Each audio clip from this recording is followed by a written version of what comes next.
or yelled at or told the word no, anything like that, we simply just move on to the next behavior that they will be successful at.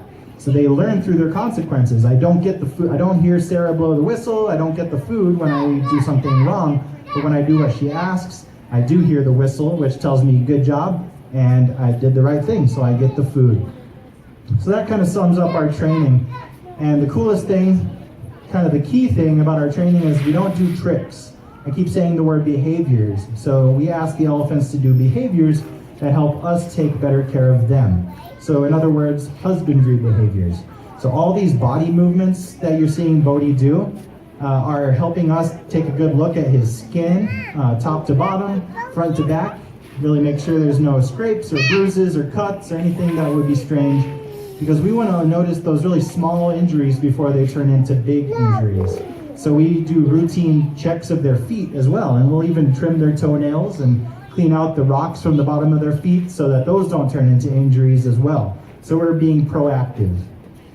We'll even do things like tusk trims, tusk sanding, and blood draws, things that you wouldn't think of as very pleasant. But these guys, even though they have the choice to leave in those training sessions, they choose to stay and be big bulls and stand still for those things, because they know that they trust us. We are not going to put them in a dangerous situation, and they know they're always going to get that good food if they cooperate.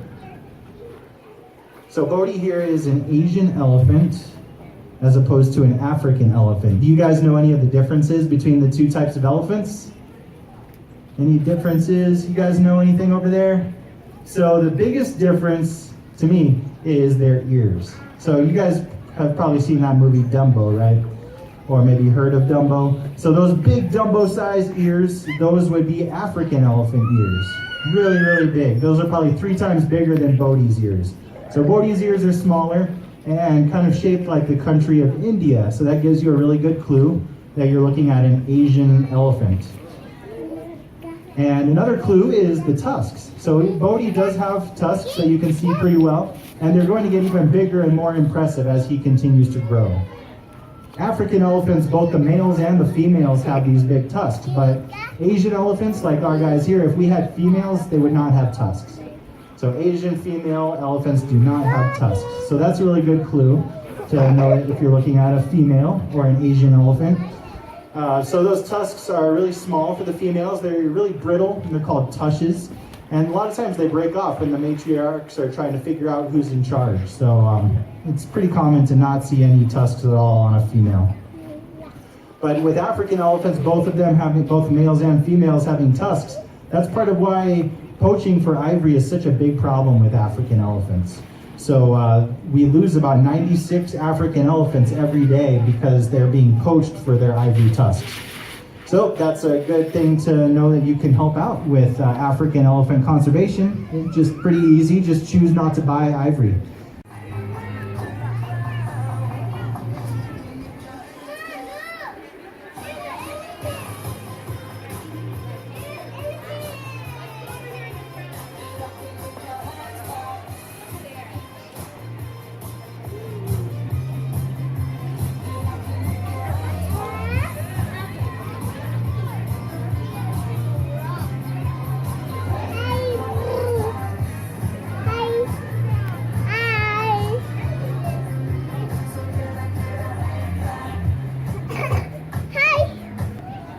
Good afternoon, everyone. How are you doing today? Good. Well, thanks for joining us today here at Denver Zoo's Toyota Elephant Passage, which was made possible by your hometown Toyota stores. So they helped us build this amazing 10-acre habitat that is most of the space is taken up by our 3 male Asian elephants, but though these yards can also be used by the greater one-horn rhinos, which is really, really awesome, because these guys are from the same part of the world. So they get to smell each other, they get to see each other pass by, so that's really cool and natural. So my name is Jeff. Out here with me today is Sarah, Sam, and Shannon. So we are your elephant team today. Sarah is working with our second oldest out of the 3 male elephants. His name is Bodhi. So Bodhi is 13 years old. He'll be turning 14 in April. So he's still considered pretty young. He's kind of like a big kid. He just reached adolescence, and he will continue to grow and mature for about another 8 to 10 years. So even though he looks pretty gigantic right now, and he is, he's still kind of insecure, and he is not at his full size. So does anyone want to take a guess at how much Bodhi weighs? Any guesses over here? Yeah, shout it out. 1,000 pounds? Yeah. So he actually weighs 9 times that. So 9,000 plus 500. So 9,500 pounds. So when he's fully grown, he'll weigh close to 12,000 pounds. So it's kind of hard to fathom that huge amount of weight. But Bodhi right now is the size of a full-grown female, but males are larger than females. Now, male elephants, we call male elephants bulls, so you hear me talk about bulls a lot. Female elephants, we refer to them as cows. So, but like I said, Bodhi's kind of a big kid, and he's part of a bachelor herd of bulls that call Denver Zoo their home.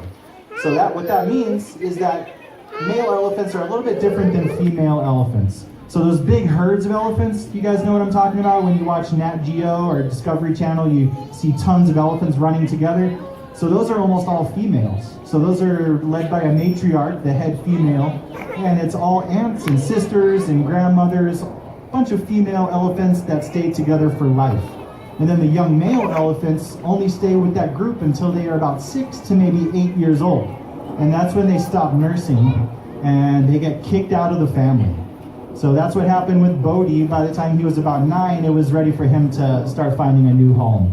His family was done with him. So males just have different interests than females do.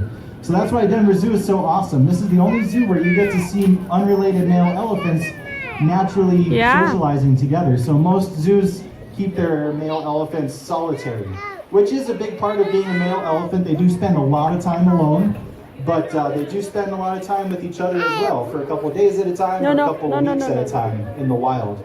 So that's why today you get to see these guys separate, but yesterday and the day before they had some social time with each other. They got to be in a couple different yards, all three together, and they got to roughhouse and push on each other and wrestle and run together.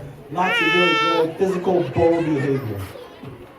So that's the most exciting thing happening right now at the Denver Zoo with our elephants. So what you're watching right now is a training session between Sarah and Bodhi. Now, our training philosophy here at the Denver Zoo is to use operant conditioning with an emphasis on positive reinforcement. So all that means is that the animals have the ability to make choices. We don't force them to do anything they don't want to do, but they can make the choices to listen to what we ask them to do. And if they're correct, they get lots of good treats. So you just saw Sarah throw a handful of oranges and broccoli to Bodhi, so he did that behavior correctly.